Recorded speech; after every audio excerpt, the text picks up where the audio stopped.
Мирбек Атабеков Кайрат Нуртас менен Нурлан Насиптин стилин уурдап алдыбы? Ырчы кечирип койгула деген билдирүү калтырды. Белгилүү ырчылардын бири Мирбек Атабеков өзүнүн таланты менен элдин жүрөгүнөн түнөк тапкан. Анын дээрлик бардык чыгармалары хит болуп, өз угармандарын табат.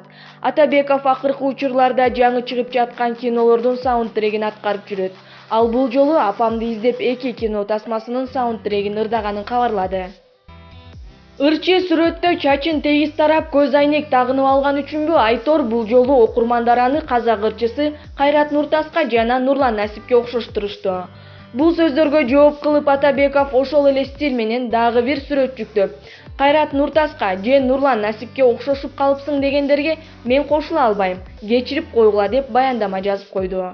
Анда ырчынын окурмандары чындап эле окшоштук бар дешсе, айрымдары Кайрат Насип же Нурлан Нуртас деп тамашага алышты.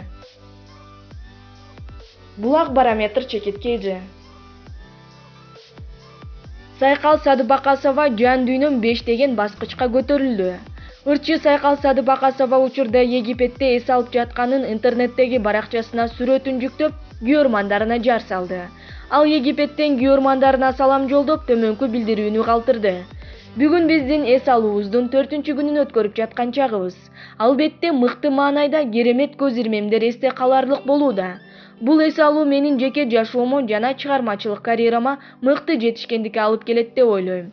Моралдык жана психикалык жактан жан дүйнөм 5 деген баскычка көтөрүлдү дейт ырчы айым.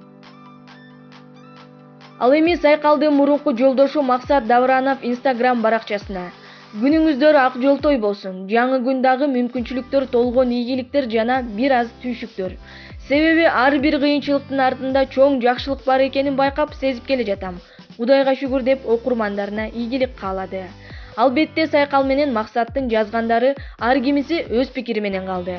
Бирок акыркы мезгилде Максат мырза ар бир айткан сөздүн ары жагын табышмактантып, же аны ачыкка чыгарбай окурмандарын бушайманга көбүрөөк салып, көп суроону туудурчу болду. Булак заман чекиткейди.